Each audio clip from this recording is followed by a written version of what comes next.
Right. Our next speaker. Do you have a slide? Good. Let's give it up for Laura.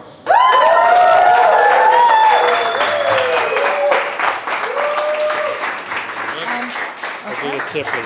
Okay, thank you. Okay, ready? Hi, everyone. Hi, I'm very excited to be here. My name is Laura. I was born in the beautiful city of Medellin, but I grew up in the States. Work eventually led me to Washington, D.C., and I love D.C. Such a beautiful city, very multicultural, but also very fast-paced. There's a culture of being busy just for the sake of being busy. You feel like you need to attend all the networking events, go through all the things. So a few years ago, I decided to move back to my home country. So it's been 2 years since I've been back. And you see, I had normalized this busyness culture. So when I came here, I noticed like a different reality. I experienced a reverse culture shock. I noticed that Colombians tend to do things a little bit slower, except driving. That's different. But especially if you go to the countryside and the small towns, you notice there's like a slow pace of living, and it's very peaceful. Have you noticed that? Yes. Mm-hmm. So I found myself in this duality where I wanted to do all the things and accomplish so many things, but at the same time, I wanted to spend time with my family and just take the long weekend off, because almost every Monday is a holiday here. So in fact, Colombia is one of the countries with the most holidays in the world.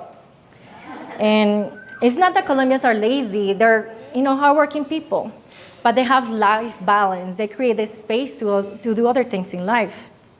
People actually sit down to have coffee and lunch. And it's not just here. In Sweden, there's a concept called fika, which roughly translates to coffee break. But it means more than that. It means taking the time to be with your family and friends and share a cup of coffee. And I think that's beautiful. But my experience was so different. I work in New York City in the financial district, and even taking time for lunch made me feel guilty because everyone else was eating at their desk. So I definitely acquired these very unhealthy habits that was making me less productive. Maybe you can relate. But there's many studies about how slowing down can actually lead to higher productivity and better outcomes. So if slowing down has all these benefits, how can we practically do that more for better productivity? So today, I want to share some practical tools about how you can create more space in your life so you can fill it with the things that bring you joy and make you more productive and achieve better results. Are you guys ready? Yes. Awesome. All right, number one, understand your why. Why are you working towards financial freedom so you can have more time in your life to be with your family? Maybe you just want to travel, or maybe you just want to go fishing.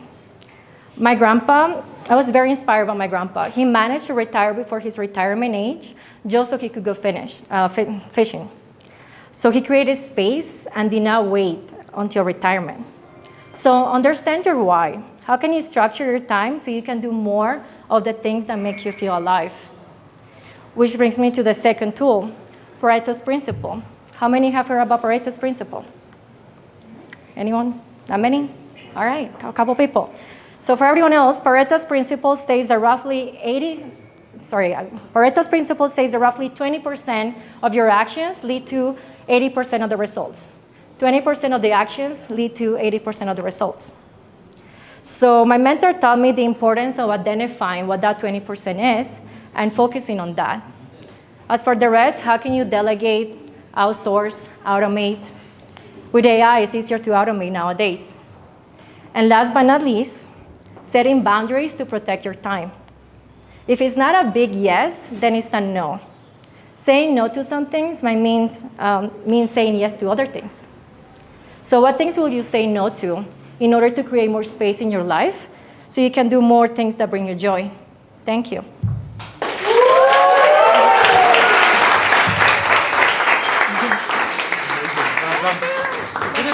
So good.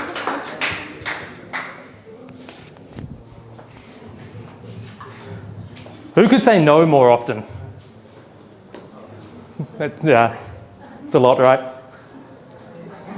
The points that stood out to me so much there, thank you so much, Laura. I think that the two big points that, at least for me, that stood out as a coach and the people that I work with is the whole concept. And I'm sure that many of you will have noticed this and seen this, of how, especially in the entrepreneurial world, and as busy founders, CEOs, people going earning the money because we need the significance, or we need the house and the cars, and all the things that allow us to survive and thrive, of course. But ultimately, ask them, what are you doing for? To provide for my family, the kids, or the people that I care about. I'm like, how's that going for you? And they go, well, I'm too busy working. It's like, can we not see, like as a society, not see that disconnect of going, we're going all the way out here to go here, why don't we just go straight to the source? And so it's really great points that keep bringing back to our awareness and attention. And then the other big part of it, boundaries. Who here reflects and maybe sees themselves as caretakers for others, or people pleasers, and allowing or trying to make others feel okay at the expense of ourselves, and then never getting really what it is that we want. So maybe slowing down to take a check, take stock, and then really elevating forward to the life that we want to create. Thank you so much. Let's give it up for Laura.